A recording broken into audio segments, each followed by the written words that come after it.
আসসালামু আলাইকুম। বাংলাদেশ বেতার সিলেট সংবাদ পড়ছি শাহনাজ পারভীন। জাতির পিতা বঙ্গবন্ধু শেখ মুজিবুর রহমানের দ্বিতীয় পুত্র ও বাংলাদেশ সেনাবাহিনীর গর্বিত অফিসার বীর মুক্তিযোদ্ধা শহীদ লেফটেন্যান্ট শেখ জামালের ৭১তম জন্মদিন আজ। শেখ জামাল ১৯৫৪ সালের ২৮শে এপ্রিল গোপালগঞ্জ জেলার টুঙ্গিপাড়া গ্রামে জন্মগ্রহণ করেন। তিনি Dhaka residential model school and college থেকে মাধ্যমিক এবং ঢাকা কলেজ থেকে উচ্চ মাধ্যমিক পাশ করেন। তিনি ছিলেন সংস্কৃতি প্রেমী এবং একজন ক্রীড়াবিদ। ১৯৭১ সালের মহান মুক্তিযুদ্ধের সময় পরিবারের অন্য সদস্যদের সাথে শেখ জামালও গৃহবন্দী ছিলেন। সেখান থেকে পালিয়ে তিনি মহান মুক্তিযুদ্ধে সম্মুখ সমরে নেতৃত্ব দেন। শেখ জামাল ছিলেন একজন দেশপ্রেমিক চৌখুশ মেধাবী সেনা অফিসার। ১৯৭৫ সালের ১৫ই আগস্ট কালরাত্রিতে ঘাতকের নির্মম বুলেটের আঘাতে পরিবারের অন্যান্য সদস্যদের সাথে নিহত হন শেখ জামাল।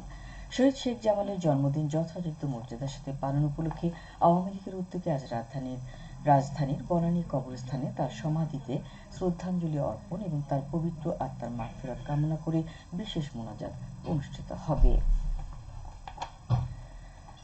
সংসদ নির্বাচনের মতো উপজেলার নির্বাচনও বিশ্বাসযোগ্য হবে বলে মন্তব্য করেছেন নির্বাচন কমিশনার আনিসুর রহমান। তিনি বলেন, উপজেলা পরিষদ সাধারণ নির্বাচন ৭ই জানুয়ারি দ্বাদশ জাতীয় সংসদ নির্বাচনের মতো সুষ্ঠু ও বিশ্বাসযোগ্য হবে। নির্বাচনে কোনো পক্ষপাতমূলক আচরণ করা হবে না। সিলেটের বিভাগীয় কমিশনার আবু আহমেদ সিদ্দিকের সভাপতিত্বে গতকাল দুপুরে জেলা শিল্পকলা একাডেমিতে প্রথম ধাপের উপজেলা পরিষদ নির্বাচন সফল করতে আইন শৃঙ্খলা রক্ষাকারী বাহিনী, প্রশাসনিক কর্মকর্তাদের সঙ্গে বৈঠক শেষে সাংবাদিকদের তিনি এসব কথা বলেন। ইসি বলেন, নির্বাচন বর্জনের ঘোষণা গণতান্ত্রিক অধিকার হলেও জনগণ স্থানীয় নির্বাচন বর্জন করবে না। একটি অবাধ, সুষ্ঠু ও নিরপেক্ষ নির্বাচন সম্পন্ন করতে যা যা করা দরকার নির্বাচন কমিশন তা করতে বদ্ধপরিকর। ইসি আরো বলেন, নির্বাচন যেন উৎসবমুখর, অংশগ্রহণমূলক হয় সেই জন্য আমরা প্রতিটি মুহূর্তে কাজ করছি। তবে তীব্র দাবদাহের জন্য নির্বাচনে ভোটার উপস্থিতি নিয়ে শঙ্কা রয়েছে। সিলেট বিভাগের ৪ জেলার মধ্যে সিলেট সদর, দক্ষিণ সুরমা, বিশ্বনাথ ও গোলাপগঞ্জ, সুনামগঞ্জের দিরাই ও সাল্লা, মৌলভীবাজারের জুড়ি, কুলাউড়া ও বড়লেখা এবং হবিগঞ্জের আজমিরীগঞ্জ ও বানিয়াচং উপজেলায় প্রথম ধাপে নির্বাচন হচ্ছে। এই ১১টি উপজেলায় ভোট গ্রহণ অনুষ্ঠিত হবে ৮ই মে। তীব্র তাপ প্রবাহের মধ্যে আজ খুলছে দেশের সব প্রাথমিক বিদ্যালয়। তবে সব প্রাক প্রাথমিক বিদ্যালয় বন্ধ থাকবে। এক শিফটের বিদ্যালয় প্রতিদিন সকাল ৮টা থেকে বেলা ১১:৩০ পর্যন্ত চলবে। আর ২ শিফটের বিদ্যালয়গুলোতে প্রথম শিফট সকাল ৮টা থেকে সকাল ৯:৩০ এবং দ্বিতীয় শিফট পৌনে ১০টা থেকে ১১:৩০ পর্যন্ত চলবে। পরবর্তী নির্দেশ না দেওয়া পর্যন্ত সব পর্যায়ে অ্যাসেম্বলি বন্ধ থাকবে। গতকাল প্রাথমিক ও গণশিক্ষা মন্ত্রণালয়ের জনসংযোগ কর্মকর্তা মাহবুবুর রহমান তুহিন এই তথ্য জানিয়েছেন। প্রাক প্রাথমিক শ্রেণীর কার্যক্রম পরবর্তী নির্দেশ না দেওয়া পর্যন্ত বন্ধ থাকবে। স্মার্ট লিগ্যাল এইড, স্মার্ট দেশ বঙ্গবন্ধুর বাংলাদেশ, এই প্রতিপাদ্যকে সামনে রেখে সারা দেশের মতো সিলেটেও আজ পালিত হচ্ছে জাতীয় আইনগত সহায়তা দিবস। দিবসটি উপলক্ষে আইন ও বিচার বিভাগ এবং জাতীয় আইনগত সহায়তা প্রদান সংস্থার উদ্যোগে বিভিন্ন কর্মসূচির আয়োজন করা হয়েছে। কর্মসূচির অংশ হিসেবে আজ সিলেটে র্যালি ও আলোচনা সভা অনুষ্ঠিত হবে। সুস্থ শ্রমিক, শোভন কর্মপরিবেশ গড়ে তুলবে স্মার্ট বাংলাদেশ, এই প্রতিপাদ্যকে সামনে রেখে সারা দেশের মতো সিলেটে আজ পালিত হচ্ছে জাতীয় পেশাগত স্বাস্থ্য ও নিরাপত্তা দিবস।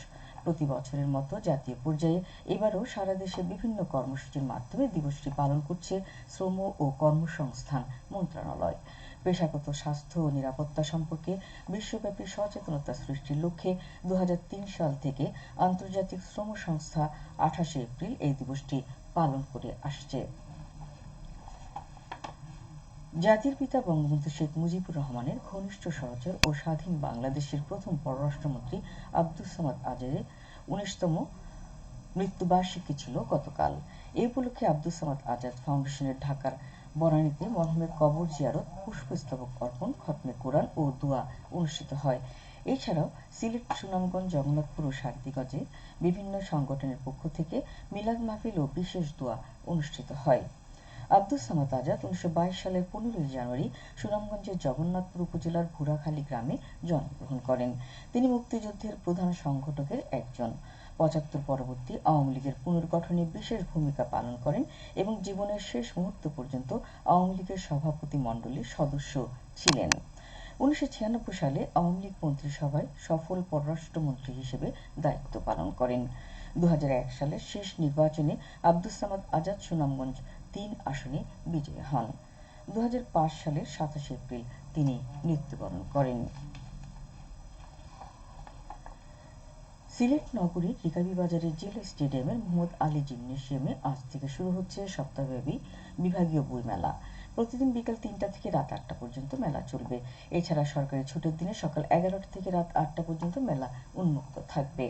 আগামী চৌঠা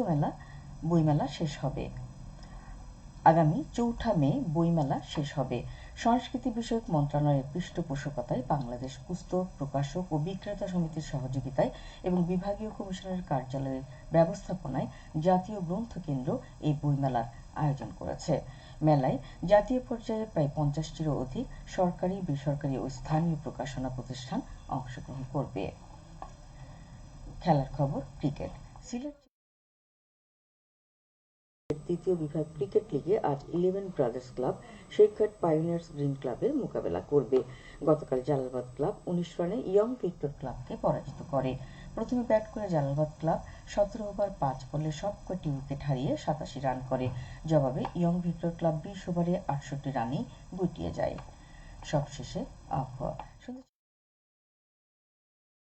এলাকায় পশ্চিম উত্তর পশ্চিম দিক দিয়ে অস্থায়ীভাবে ঘন্টায় সর্বোচ্চ ৬০ কিলোমিটার বেগে দমকা থেকে ঝোড়ো হাওয়া বয়ে যেতে পারে। সেই সঙ্গে হতে পারে বৃষ্টি অথবা বজ্রসহ বৃষ্টিপাত। এসব এলাকার নদী বন্দরসমূহকে ১ নম্বর সতর্কতা সংকেত দেখিয়ে যেতে বলা হয়েছে। আজ সিলেটে সূর্যোদয় হয়েছে ৫টা ১৯ মিনিটে এবং সূর্য অস্ত যাবে সন্ধ্যে ৬টা ২১ মিনিটে। সংবাদ শেষ হলো। আমাদের পরবর্তী স্থানীয় সংবাদ প্রচারিত হবে বিকেল ৪টা ৩০ মিনিটে।